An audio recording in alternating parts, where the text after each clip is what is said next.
G'day everyone, thanks for tuning in. This is Harvey Fernandez for the Perth Young Professionals podcast. Joining me today is David Robertson, Chief Economist of Bendigo and Adelaide Bank. In this episode, we touch on his views on the Australian economy and key drivers for the next 12 months, the skills required for professionals in the future, and of course, background on David's current role, professional and personal role models, as well as his advice to younger professionals. So I guess kicking things off, I'd like to know a little bit about yourself. And I know you mentioned you've been in the role for 2 years as Chief Economist of Bendigo and Adelaide Bank. But really, what's behind that? What drives you?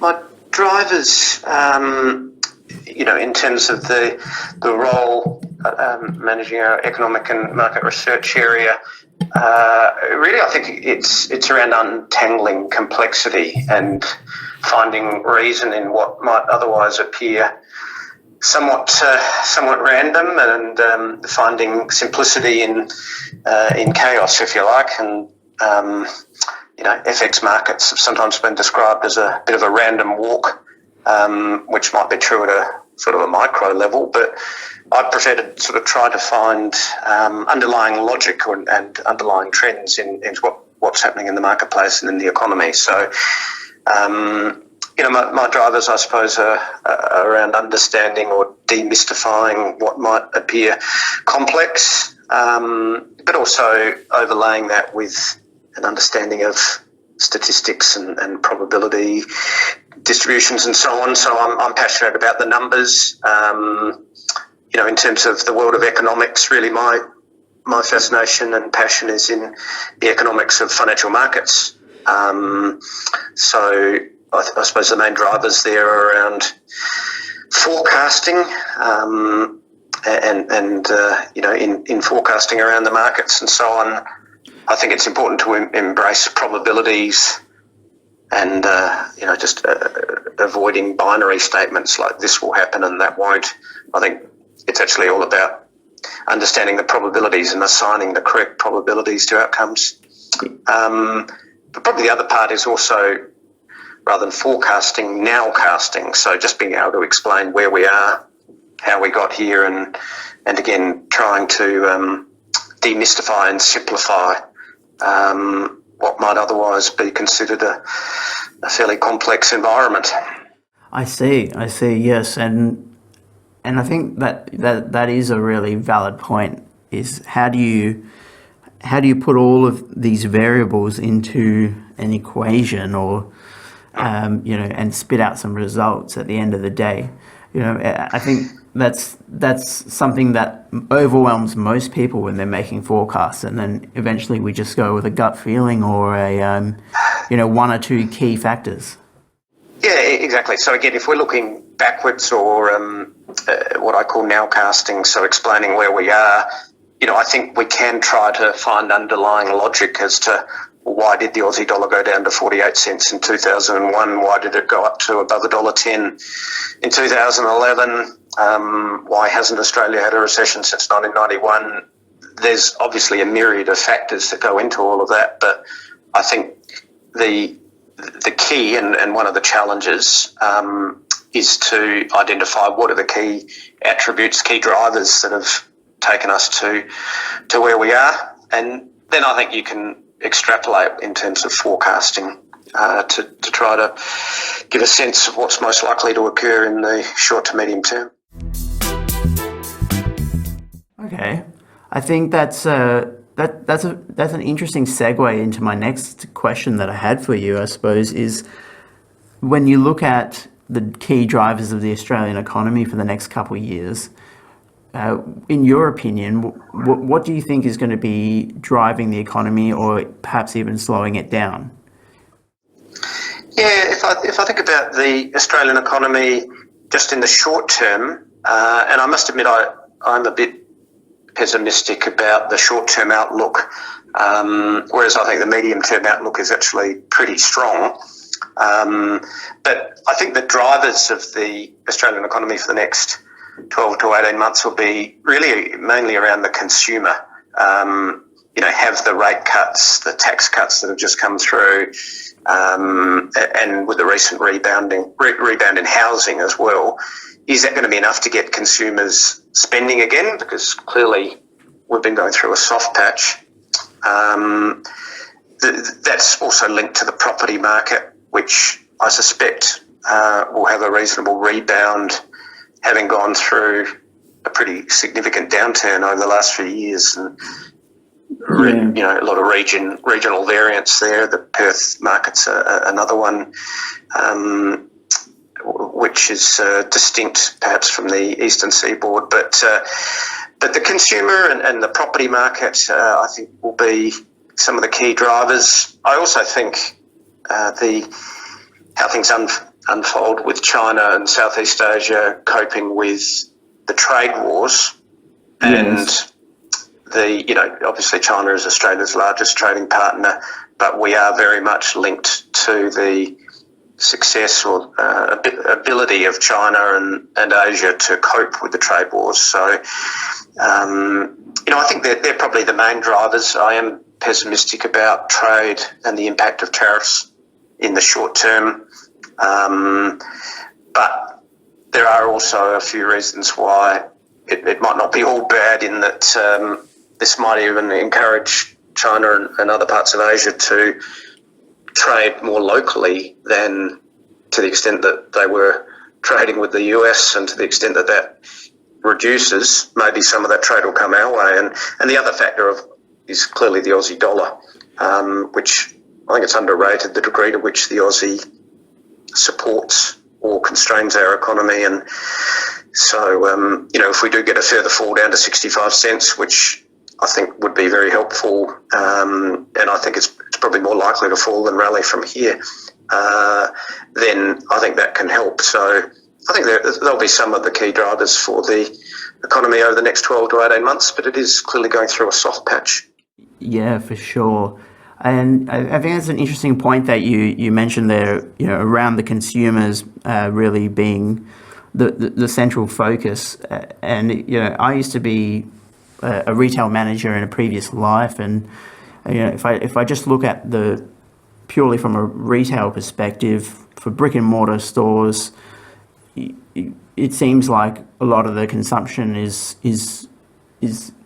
softening, is dampening. Maybe it's going online, maybe it's going overseas, but in that sense, what do you think the Australian economy can do to foster this, encourage consumers or encourage consumption? Do you think it's a quantitative easing thing, or do you think it's... I'm not sure the Reserve Bank will ultimately go down the path of QE, and quantitative easing, I'd argue, probably did help in the United States with the rebound in their economy. You could argue it hasn't been all that successful in Europe or the UK, and Japan were actually the first to undertake QE, even ahead of the GFC, and you'd have to question how effective it's been there. But if we're debating ways of getting the consumer to be more active in retail activity, and you're right, there is a definite change in the way that people are undertaking commerce. A lot more of the purchases are online. Not necessarily all of that's going overseas, but for retailers, you've got this challenge of making sure you've got your digital strategy right, and that you're catering for changing trends of the way people shop. And then if you look at suburban shopping strips and in different places, a lot of the stores and in the larger complexes, supermarket chains and so on, it's a lot of the shops seem to be empty. So it's definitely, people are changing the way that they shop. Having said all of that, markets are cyclical, and this is a bit of a cyclical downturn. So just a case of how we weather the storm before the next upturn. But for retailers, again, having that understanding of what your customers are looking for, how they want to interact with you, making sure you've got an online relationship as well as the direct, to the extent that there's also direct shopping that needs to take place, need to cater for changing behaviours, really. As you mentioned, we're in a bit of a downturn, and how do we weather this storm? I think that's a really interesting notion, and it kind of leads me to another question: is, at least for our listeners, how do we prepare ourselves for the next upswing? What do we need to invest our time in, whether it be upskilling or potential investments in different emerging industries or emerging markets or things like that? What's your point of view on that? Well, I think there's a few aspects of that. I'll come back to maybe the sort of education and the upskilling side of it. And again, just an understanding that markets are cyclical. So a case of how we get through a downturn. If I think about asset classes in terms of investing, property has had its largest decline for capital cities pretty much on record, or certainly since World War II. So it's been a significant fall for property, and so investing in property it hasn't been a fun couple of years. But I am of the view that with the recent rate cuts, and now that we've got the federal election behind us, that the property market might actually be in for a bit of an upswing. Stock markets had a pretty dismal time in the last quarter of last year, but have had a very strong run up now that we're in the midst of more rate cuts. So, these different asset classes come and go with the timing. But in the case of both property and also with stocks, I think it's true to say that over time they go up. So therefore, it's all about being exposed to those markets for as long as possible, even if you're not going to hit the absolute lows, e.g. with the latest sell-off. But sort of coming back to which industries to get into, and with skill development and the education side, the future of jobs, it will be significantly impacted by artificial intelligence and technology disruptors. So, I think the workforce will increasingly be more skills-based, increasingly more specialised, and so requiring higher levels of education. And artificial intelligence, algorithms and automation will be squeezing out a whole range of jobs. There'll be new jobs coming along, it's just that they'll be different. So, when I think about technology, I think the key takeaway is that technology had been in the past more about automating human physical effort. Now it's automating human mental effort as well. So we need to think about how that's going to impact on the jobs market. And so if you take that to the next step, I think there's going to be a large range of jobs in the decades ahead that haven't actually been invented yet. So yeah, that's right. So what do you study? Well, maybe it's more about skills development than just studying particular industries. Which industries? Well, I would have thought biotech and coding and cybersecurity are the obvious ones that will be flourishing. Yes, for sure. But on the skills side, maybe we need to be spending more time in education working on problem-solving skills and collaborating and resilience skills and the ability to innovate rather than just picking an industry. That's a really interesting point there, the ability to innovate. It's something that we touched on in a couple of recent podcasts, and this idea of the Australian economy is going to be driven by ideas and innovation, because we can outsource most of the kind of manual tasks. What's your thoughts on that? Do you think Australia is going to become where does Australia's value add come in terms of like the world economy? We obviously don't have a labour advantage? Is it the technology? Is it the ideas? The strategy?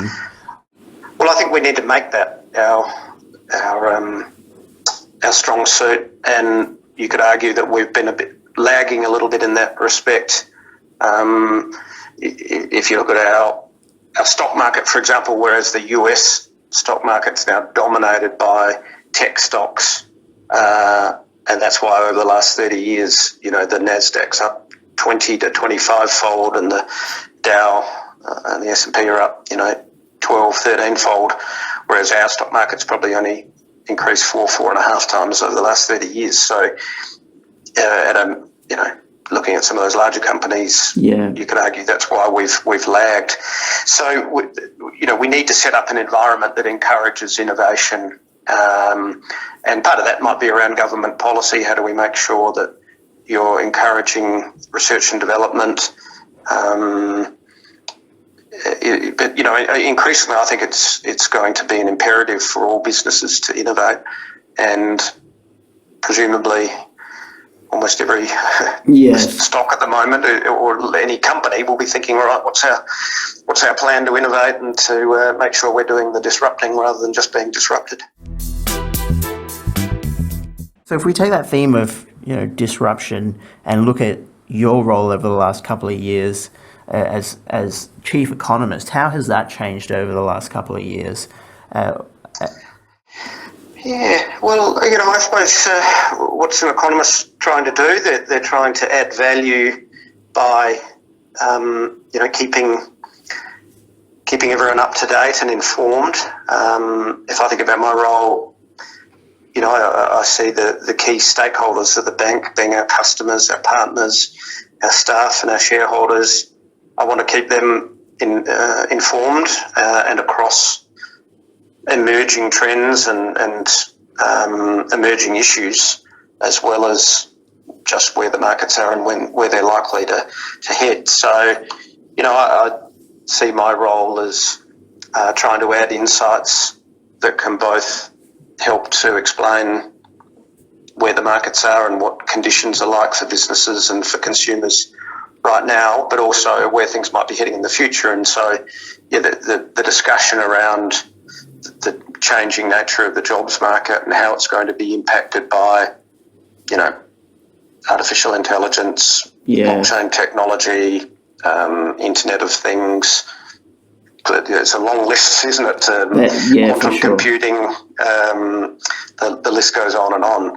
So I do think the role in economic forecasting and the role of an economist is to make sure you're across those emerging trends, and that's almost becomes a risk management role, that you're helping your customers and your partners to manage risks. And to do that, you need to have a view and be across some of those emerging trends, which maybe that adds a degree of difficulty to it, but it also keeps it pretty interesting. So I suppose then the next logical question is, how do you keep up to date? And is it something that you read the AFR in the mornings, or how do you keep up to date and across so many different things happening at your level? Yeah, so I think it's about time allocation, and within your daily routine, making sure you're accessing information in the most efficient manner. So, I normally listen to a few podcasts while I'm coming into work, whether or not that's on the tram or driving in. And there's a good range of podcasts for up-to-date information about, for example, what's just happened in overnight markets. And there's also a range of ways of getting information about, just with weekly updates and discussions, much like the one we're having, I suppose. But yes, trawling through the media, the AFR, obviously the major papers need to be across the headlines and the business section in particular. I try to organise my day so that I'm spending an appropriate amount of that finding out what's happened in overnight sessions and on the previous day, and then linking that into any written reports that I need to prepare. But I think increasingly customers and partners would prefer to receive information by video or by listening, yes, rather than reading a report. So written prose has its place. I think it helps to be more interactive. But when I get into work, I typically will spend some time doing the research, but also spend some time writing down my sort of latest view of what are the key drivers, and that way I've got a record of it for future reference as well. So, case of covering off those various approaches.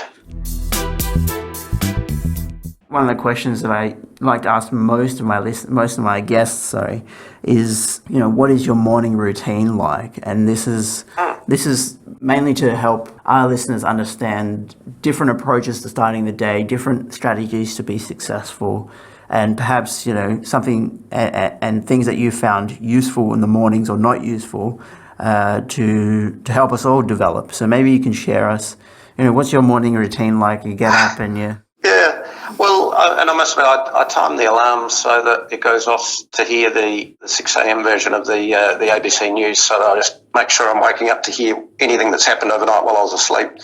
I see. So that's there's a compulsory 5 or 10 minutes, and that way, when I'm taking the dog for a walk, and we've got a very demanding cavoodle, it gives me something to think about while I'm chasing him around. But that's, I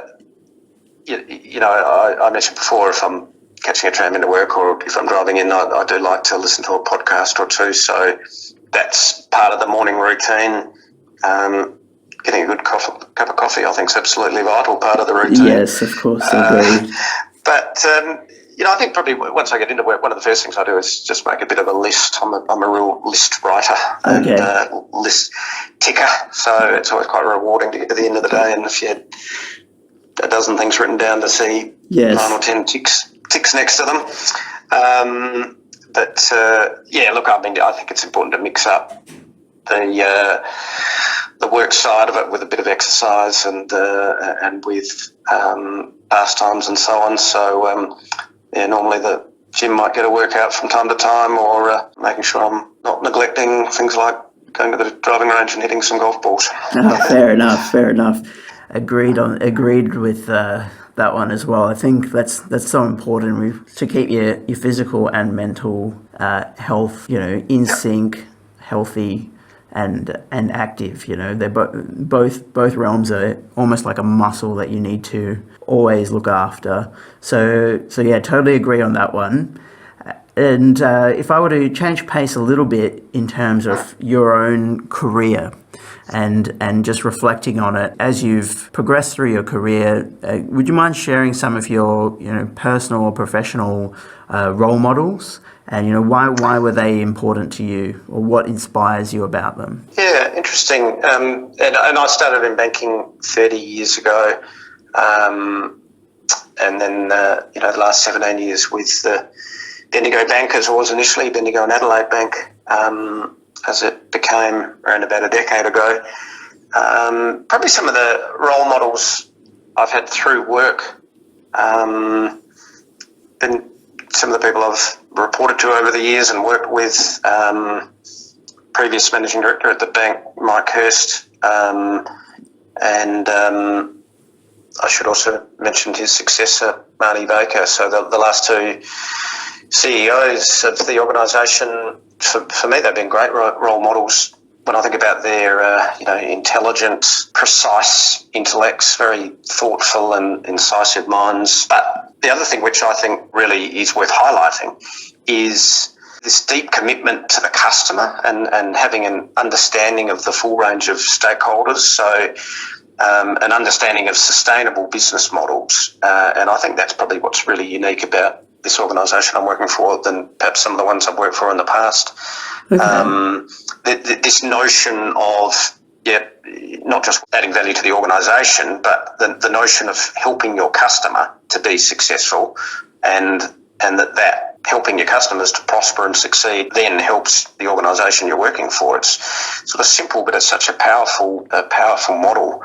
And so, and I should probably also call out not someone I've met, but an economist that I hold in the highest regard would be Michael Porter, who's actually a US economist from Harvard, but he, as well as doing a whole heap of work decades ago on competition, but he coined the term shared value, and this idea of creating economic value hand in hand with social value.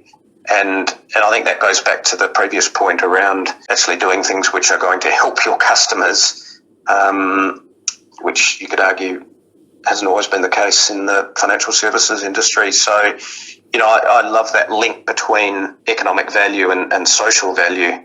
And I think it really does break down, some of the more populist, almost nationalist and sort of anti-trade, anti-cooperation notions that seem to have gained traction in different places around the world. That idea of shared value, that's actually really interesting, because I think now people and businesses are starting to cotton on to that idea of we can still make money, but we can still help or create a better world as well. Yeah. And one idea and concept that's become a reality that I don't know if you've heard of, but there's a musician, Akon, who's a rapper from the US, and he's originally from Africa, Senegal, and he's set up a power distribution program that's provided electricity to huge rural areas of Africa. Okay. So he's essentially set up the power grid across thousands of kilometers, and he did it he got credit from China, and now it's a profitable business, and he's helped millions and millions of people as well just get out of poverty. Their standard of living is suddenly 10 times better. So that's one example that's, I suppose, close to my heart, but I think that's a really interesting and very, very moving sentiment. I think that's valid. Yeah. And I think with capitalism, which gets criticised, in terms of inequality and so on, and the GFC, was a good example of capitalism not working. But for mine, capitalism with sensible oversight and with the right motivations, with community enhancement motivations, as opposed to unbridled, unregulated capitalism, which seems to have improved and doesn't work particularly well, is an important distinction. And I mentioned at the start that I was a bit pessimistic about the world in terms of trade wars. Sure. I think that's another good example of it. Is capitalism needs to go hand in hand with international cooperation around trade, and this notion that everyone benefits from that sort of cooperation, as opposed to a more of a nationalist view of, well, it's all about us and let's not really worry about what impact our decisions have on other countries. It's just not a sustainable model, and I think you'll see the outcomes of that from trade wars in the years ahead.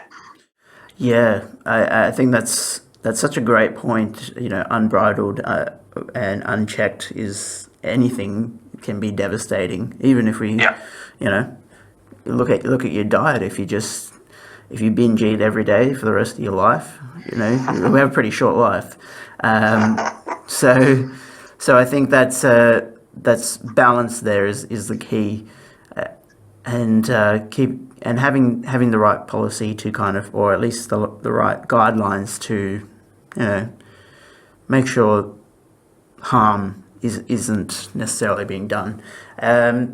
All right. Well, I think there's really only one question left that I would love to ask, and this is about reflecting on your career and providing advice back to a younger self, a younger David, 5-10 years ago. What advice would you give your younger self, or perhaps younger listeners who are kind of starting out their careers, between 1 to 5 years they're working. Yeah. And what advice could you leave them with? It's a very interesting one. If I were giving advice to a younger me, perhaps a me 10 or 20 years ago, maybe I'd start off with something like being kind and empathetic to everyone, not just to people you like. Yeah. So not just to like-minded people who you're typically drawn to, but being empathetic to everyone. And maybe it took me a bit too long to get to that position. But I think that would be good advice to receive early on. One thing I'd suggest to myself would be to study things like mindfulness and meditation. That's something that I've really only discovered more recently, and I wish I'd started that decades ago. And I think you mentioned earlier, you exercise your body, but exercising your mind has got to be the most important thing of all. So that would be another piece of advice I give to myself. And listening to and reading, people like Sam Harris and people who are well versed to give advice about mindfulness. What else would I advise myself? If I could go back to 2010, I'd tell myself to go back and buy as much Bitcoin as I could get my hands on. But a little bit expensive now at about $10,000 per Bitcoin, so I'm not sure I'd give that advice with where it is now. But actually, maybe that's another piece of advice is I actually recall listening to a radio show in about 2011 about Bitcoin, and it was being explained how it all works. And I just recall my initial reaction was one of complete skepticism, as probably was the case for most people. How could you possibly invent a coin or a currency that only exists digitally, that doesn't physically exist? But maybe the correct approach would be to, rather than being initially completely skeptical, would be to just do a bit more research on it and work out, well, hang on, how does that work? Wow, could that actually be a viable alternative to fiat currencies? And I'm not sure how that's going to pan out in the future, but to have gone through that analytical, evidence-based approach might have actually encouraged me to have bought some at the time. Yeah. Okay. So like you said, I think that's actually analysing things with a objective approach and taking a step back. That's really, really important, I think, even for our listeners. And just on that note of, I suppose, Bitcoin and cryptocurrency, how does Bendigo Bank and Adelaide Bank, do you have a strategy for cryptocurrencies and Bitcoin and all that? Can you explain Bendigo's approach? Yeah, look, we as an organisation, it's important we're across all the emerging technologies. So we're clearly, across blockchain, and we need to be across what those sort of technologies like blockchain, what opportunities they might present, and how they might change, the way technology will work in the future. So it's really an awareness of what is blockchain. And then you understand that, okay, the cryptocurrency is really just something you need off to the side. The guts of the technology is blockchain and distributed ledgers and this, the whole opportunity with smart contracts and so on. It's not as though we're trading in cryptocurrencies. We trade in Australian dollars and legal tender. But we definitely need to be across the technology. And so I'd extend it beyond cryptocurrencies to talking more about blockchain technology and making sure from a technology perspective that we're up to date and we understand how that's playing out and keep across it, because it will have an impact on the industry.